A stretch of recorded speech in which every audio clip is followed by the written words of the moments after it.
아무래도 우리 원장님들은 그 누구보다 비타민 부분을 조금 더 신경 쓰시지 않을까라고 그쵸. 예상은 해보는데 실제로 원장님들도 매일매일 뭐 비타민 잘 챙겨 드시고 계시나요? 일단 뭐 저 같은 경우에는 굉장히 몸에 좋은 거를 많이 먹으려고 노력하는 편이거든요. 우리가 또 그리고 중요한 거는 몸에 안 좋은 거를 피하는 것도 굉장히 중요하고 그런데 제가 좋아하는 음식들 중에 몸에 안 좋은 것들이 좀 포함이 되어 있어요. 술도 좀 즐기는 편이고 커피도 굉장히 좋아합니다. 그래서 그 좋아하는 것들을 즐기기 위해서 이것 말고 몸에 좋지 않은 뭔가 첨가물이 들어간 음식이나 이런 것들은 가능하면 피하려고 노력을 하고요. 비타민 섭취에도 굉장히 신경을 많이 쓰고 있는데 네. 이게 중요한 거는 종합 비타민이나 뭐 단일 비타민 이렇게 영양제 형식으로 나온 것도 좋지만 이게 사실 섭취율이 그렇게 높지는 않거든요. 음식으로 섭취했을 때 비타민 흡수율이 굉장히 높아집니다.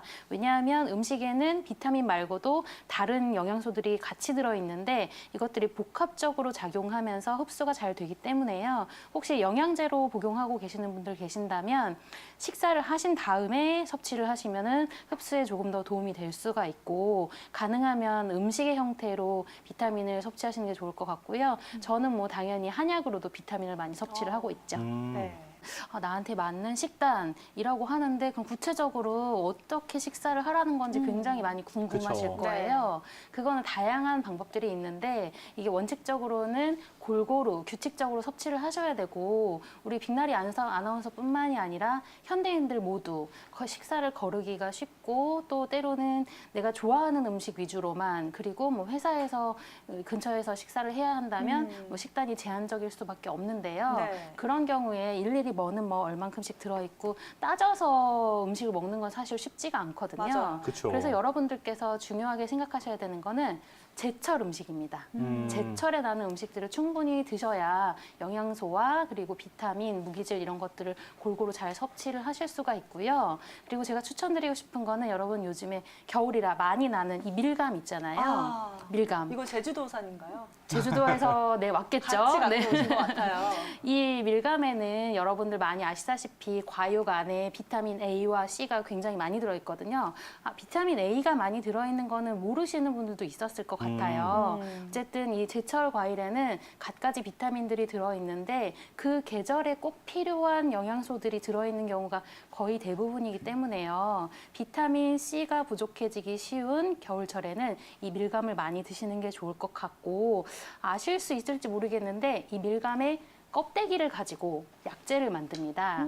진피라는 약재인데요. 이 껍데기만 잘 벗겨서 말린 다음에 약재로 쓰는데 요거는 옛날부터 한의학에서 굉장히 좋은 약재로 많이 썼었는데요. 소화도 잘 되게 하고 가래도 삭히게 하고 겨울철에 많이 올 수 있는 기침이라든지 감기라든지 이런 것들의 예방이나 치료에도 굉장히 도움이 많이 되고요. 기운 순환에도 도움이 많이 되거든요. 그리고 우리가 에너지 떨어질 수 있는데 이 떨어진 에너지를 보기시켜주는 효과도 있기 때문에 이 진피를 잘 응용을 하시면 겨울철 건강하게 잘 나실 수 있으실 것 같고 말려서 차로 응용하시면 여러분들 비타민 섭취를 풍부하게 하실 수 있을 것 같습니다. 채소 또 좋다 해서 많이 섭취하시는 분들도 계실 것 같아요. 그쵸. 뭐 육류는 금하고 채소만 선택하는 채식주의자도 점차 뭐 늘어나고 있다고 하는데 맞아요. 아무래도 이런 경우에도 영양소가 좀 불균형하기 때문에 비타민 보충에도 문제가 혹시 발생하지 않을까도 궁금하거든요. 이런 경우에는 어떤가요, 원장님? 네. 그 채식주의 하시는 분들 굉장히 많으시고 이제 채소가 몸에 좋다고 생각해서 섭취를 많이 하시는 분들이 많은데 일반적인 경우에는 뭐 채소 위주로 드신다 하더라도 달걀이나 우유나 이런 것들 챙겨서 드시기 때문에 비타민 섭취에 크게 문제가 되지 않는 경우가 많습니다. 그런데 이 우유나 달걀조차도 섭취하지 않으시는 엄격한 채식주의를 하시는 분들이 계세요. 이런 분들은 비타민 B12가 부족해지기가 굉장히 쉽기 때문에 이건 각별히 신경 쓰셔서 섭취를 하셔야 하는데 채식주의라는 자신의 신념 때문에 드시지 않는 건데 그 부족해지기 쉬운 것이 동물들한테 굉장히 많이 들어있거든요. 생선이라든지 동물의 간 이런 것들이 많이 들어있는데 채식주의를 고수를 하신다면 그런 것들을 복용을 하실 수가 없기 때문에 대체제로 두유라든지 그리고 뭐 이제 보충제 이런 것들을 복용을 하시는 게 좋을 것 같고 참조로 말씀드리자면 채소에도 비타민이 굉장히 많이 많이 들어있지만 동물성 식품에도 많습니다. 그리고 비타민이 크게 두 종류로 나뉠 수가 있는데 수용성 비타민과 지용성 비타민이 있습니다. 비타민 B와 C는 수용성이고요. 나머지 비타민 A와 D, E, K 얘네들은 지용성이에요. 지용성. 지방에 잘 녹는다는 뜻이거든요. 그래서 비타민 A나 비타민 D, 비타민 E, 비타민 K 이런 것들의 흡수율을 높이기 위해서는 기름을 이용을 해서 조리를 해주시면 흡수를 더 도울 수가 있는데요. 칼로리 걱정이 되신다면 뭐 올리브 오일이라든지 뭐 콩기름이라든지 참기름 이런 식물성 기름을 이용을 해서 볶는다든지 하는 방법들을 이용을 하시면 칼로리 걱정에서 조금 부담 덜 되게 지용성 비타민을 섭취를 하실 수가 있습니다. 일조량 얘기를 하다 보면은 우울증 얘기를 굉장히 많이 하잖아요. 네. 그래서 우울증을 겪고 계신 분들도 이 비타민 D를 권장 복용하면 좋은지에 대해서 알아보면 좋을 것 같은데요. 어떤가요? 우울증을 앓고 계시는 분들이 비타민 D를 복용을 하실 굳이 그럴 필요는 없으시고요. 네. 그렇지만 다만 우울증 앓고 계시는 분들은 좀 악순환인 경우가 많아요. 햇볕을 받아야지만 기분이 좋아지게 하는 세로토닌이라는 호르몬이 원활하게 분비가 되는데 햇볕을 잘 받지 못하면 그 호르몬 분비가 떨어지면서 우울해지니까 자꾸 집에만 있고 싶고 집에 있으니까 햇볕을 또 못 받고 그쵸. 이런 악순환을 겪거든요. 그래서 우울증을 앓고 계시는 분들은 비타민 D나 비타민 B가 좀 부족해지기 쉽기 때문에 이런 분들은 좀 제대로 복용을 하시는 게 좋을 것 같고 중증 우울증 같은 경우에는 좀 심도 깊은 치료가 필요하겠지만 경증인 경우에는 이제 조금 마음에 이렇게 올라오지 않는다 하더라도 억지로라도 밖에 나가셔서 낮에 일광욕을 꼭 하시는 게 좋을 것 같고요. 기왕 나가셨을 때 산책이라도 하면 몸을 억지로라도 움직이기 때문에 몸이 움직이면 마음도 움직이거든요. 그래서 우울해진 마음이 업될 수 있기도 하고 산책 너무 싫다 그렇다고 하면 그냥 벤치에 앉아서 일광욕만 하셔도 좋으니까요. 조금 내가 기분이 잘 오르락 내리락 하거나 우울하다라고 생각되는 분 계시다면은 낮에 일광욕 10분에서 20분 정도 하시기를 추천드립니다. 네, 특히나 요즘 뭐 기온이 급격하게 떨어지면서 저부터도 좀 바깥 외출을 좀 자제하고 그쵸. 실내에서만 활동하게 되잖아요. 맞아요. 이럴 때일수록 햇볕 받는 것도 중요하고 이 비타민 B, D를 위해서라도 조금이라도 좀 산책을 해보는 것도 도움이 될 것 같네요. 그렇죠. 아무래도 밖에 자주 안 나가시는 분들은 내일은 꼭 날씨가 풀렸으니까 나가셨으면 좋겠는데요. 또 앞서 남재영 원장님께서 아무래도 많은 분들이 편식을 하거나 네. 회사 주변에 있는 있는 음식들만 먹다 보면은 또 먹는 음식만 계속 먹게 된다고 그랬잖아요. 또 지역에 따라서 이렇게 먹는 음식도 다르고요. 네. 어떻게 좀 습관을 가지면은 이 음식에서 많은 비타민을 얻을 수 있을까요? 저한테 물어보신 거죠? 그럼요. 네.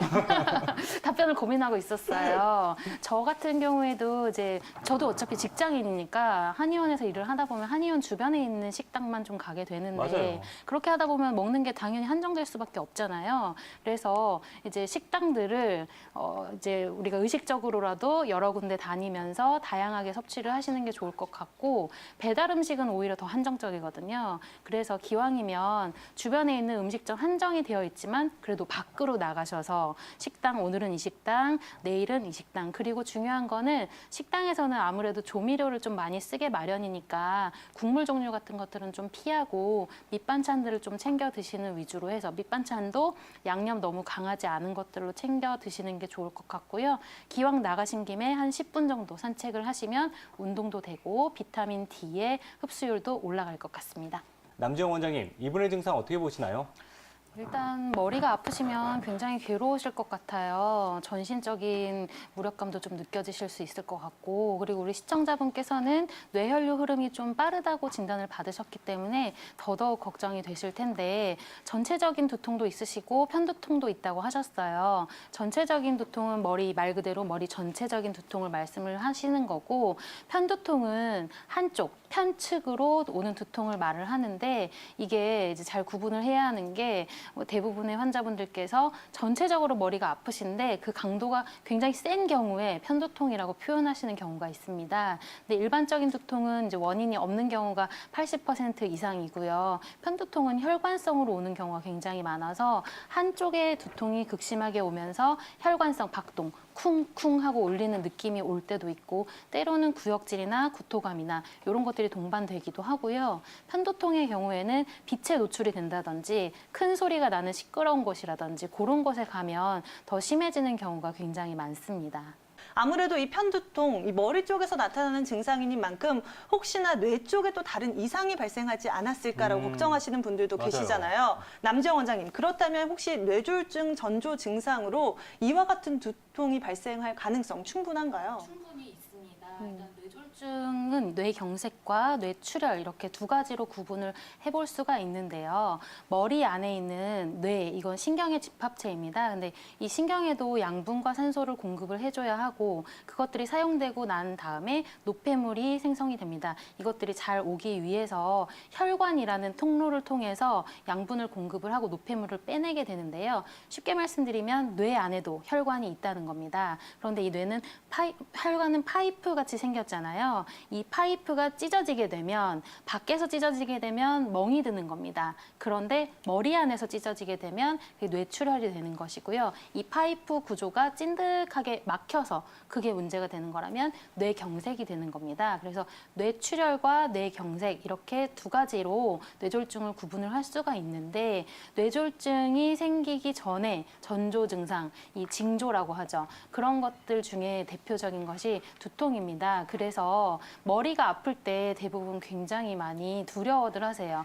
내 머리에 무언가 문제가 생긴 것이 아닌가, 머리에 뇌혈관이 막힌 것이 아닐까, 터진 것이 아닐까 굉장히 걱정을 많이 하시는데 대부분의 경우에는 뇌랑 관련이 없는 경우가 대부분이세요. 하지만 뇌혈관계 질환 때문에 생기는 두통이라면 응급을 요하는, 자칫하면 골든타임을 놓치게 되면 생명에 위험을 줄 수 있는 큰 질환이기 때문에 이런 전조 증상에 대해서 잘 아시면 도움이 되실 것 같아요. 더군다나 우리 시청자분께서는 뇌혈류 흐름이 조금 빠르다는 진단을 받으신 상태이기 때문에 더욱 좀 주의를 하셔야 될 것 같은데요. 단순한 두통뿐만이 아니라 한쪽 부분에 증상이 나타나게 되면 이게 혹시 뇌혈관계에 문제가 아닌가 의심을 해보셔야 되는데요. 뇌는 양쪽, 좌뇌와 우뇌로 나뉘어져 있잖아요. 우뇌는 반대쪽, 왼쪽에 있는 얼굴부터 팔, 다리, 몸통을 지배를 합니다. 그리고 좌뇌는 반대로 오른쪽을 지배를 하고요. 그래서 뇌 어느 한 부분에 문제가 생겼을 때 예를 들어서 오른쪽 뇌에 문제가 생겼다라고 하면 왼쪽에 얼굴부터 팔다리 쪽으로 증상이 나타나는 경우가 굉장히 많아요. 극심한 두통이라든지 어지러움증이라든지 구역질, 구토감 이런 것들과 함께 팔다리에 제대로 힘이 들어가지 않는다든지 발음이 제대로 안 되거나 시야가 겹쳐서 보이거나 시야가 뿌옇거나 냄새가 이상하게 맡아진다든지 이런 편마비 증상과 신경학적 증상들이 나타나기 때문에 단순히 두통이 극심하시다면 두통의 강도가 심해도 크게 걱정은 안 하셔도 되지만 한쪽 증상이 같이 나타난다면 뇌혈관계 질환인지를 의심을 해보셔야 될 것 같습니다. 실제로 이렇게 두통이 좀 잦다면 이런 부분을 좀 완화시켜 줄 수 있는 또 다른 팁 없을까요? 또 다른 팁은 한의원에 굉장히 많이 있고요. 네. 그래서 내원하셔서 접수하신 다음에 치료를 받으시는 게 가장 좋습니다. 네. 그리고 여러분들 궁금해하실 것 같아서 한의원에서 많이 쓰는 혈자리들을 제가 소개를 하려고 해요. 두통이 생기는 원인은 굉장히 다양하지만 그중에 대부분을 차지하는 게 근육 긴장성 두통입니다. 우리 뭐 스마트폰이라든지 이 컴퓨터를 많이 하는 시대잖아요. 그래서 뒷목이나 어깨 근육이 좀 많이 굳을 수가 있고 어깨나 목 근육이 굳으면 머리에 있는 근육까지 쭉 타고 올라와서 긴장이 되고 그것 때문에 두통이 유발되는 경우가 굉장히 많기 때문에 평소에 두통이 좀 자주 있으신 분들이라면 목 어깨 스트레칭이나 지압이나 마사지 같은 거 많이 받으시는 게 좋을 것 같고요. 실제로 좀 많이 불편한 상황이 된다면 한의원에 오셔가지고 침을 좀 맞으시는 게 좋은데 평소에 그냥 은근하게 아프고 병원이나 한의원에 갈 정도는 아니다라고 생각이 되시면 집에서 셀프로 지압을 하시거나 가족분들의 도움을 받으시는 게 좋으신데요. 가장 중요한 포인트는 목이 이렇게 뒤로 젖히면 머리와 목이 만나는 부분이 있거든요. 이제 머리카락이 나다가 끝나는 부분이 거의 그 부분인데 거기에 있는 굉장히 좋은 혈자리가 있습니다. 그래서 머리를 뒤로 이렇게 젖히신 다음에 손으로 눌렀을 때 움푹 들어간 부분 거기를 꼭꼭 눌러주시면 도움이 되시고요. 어깨에 있는 승모근이라는 큰 근육이 있는데 있는데 이걸 풀어줄 수 있는 혈자리가 있고 한의학에서는 견정, 어깨에 있는 우물이라고 해서 굉장히 다양하게 임상적으로 응용을 하는 혈자리인데 여기 어깨 부분, 중간 부분에 위치한 혈자리입니다. 그래서 거기도 꼭꼭 자극을 해주시면 좋고 시원한 김에 너무 많이 하신다면 몸살이 오실 수 있으니까 살살 조금 오래 주무르시는 게 좋고요. 하나 더 추가를 해드리자면 어깨 뒤쪽에 있는 날개뼈, 날개뼈 중앙에 있는 천종이라는 혈자리가 있어요. 거기도 살살 문질러서 풀어주시면 목 어깨 근육 긴장 푸는데 굉장히 도움이 많이 되시고 심장에서 뇌로 혈액을 보내야 하잖아요. 그런데 목 어깨 부분이 뭉쳐져 있으면 원활하게 갈 수가 없는 상황이 발생이 돼서 허혈성 두통이 또 생길 수가 있기 때문에 두통이 평소에 잘 생기는 분들은 평소에 목 어깨 스트레칭 관리 잘 하시고 지금 제가 보여드리고 있는 이 자리들 잘 응용을 해서 마사지 잘 해보시길 바랍니다. 남정 원장님, 특히나 겨울철에 조심해야 될 부분 또 어떤 것들이 있을까요? 네, 아까 허지영 원장님께서 굉장히 잘 안내를 해주셨는데요. 관절통이 있으신 분들은 추운 겨울에 더욱더 주의를 하셔야 되거든요. 뼈와 뼈가 만나는 부분을 관절이라고 합니다. 이 관절을 잘 튼튼하게 잡고 있는 것이 근육인데요. 근육은 쉽게 말씀드리면 살이잖아요. 추우면 이 살, 근육이 뻣뻣해지기가 쉽습니다. 그래서 관절이 삐걱거리면서 더 통증이 생길 수가 있기 때문에 주의를 하셔야 되고 요즘에 작은 휴대용 핫팩들 많이 나오고 있어요. 그래서 내복도 좀 챙겨 입으시고 본인이 뭐 팔꿈치라든지 무릎이라든지 이런 부분이 평소에 불편하시다면 작은 핫팩들을 속옷 위에 붙여서 따뜻하게 근육을 잘 이완을 시키시는 게 중요하실 것 같고 관절통이 있으신 분들은 또 계단 오르내릴 때 굉장히 아프신 경우가 많거든요. 특히 계단 내려오실 때 퇴행성 무릎 관절염이 있는 분들은 계단 내려올 때 많이 아프신데 겨울철에 더 뻣뻣해지면서 이게 비틀비틀 하시다가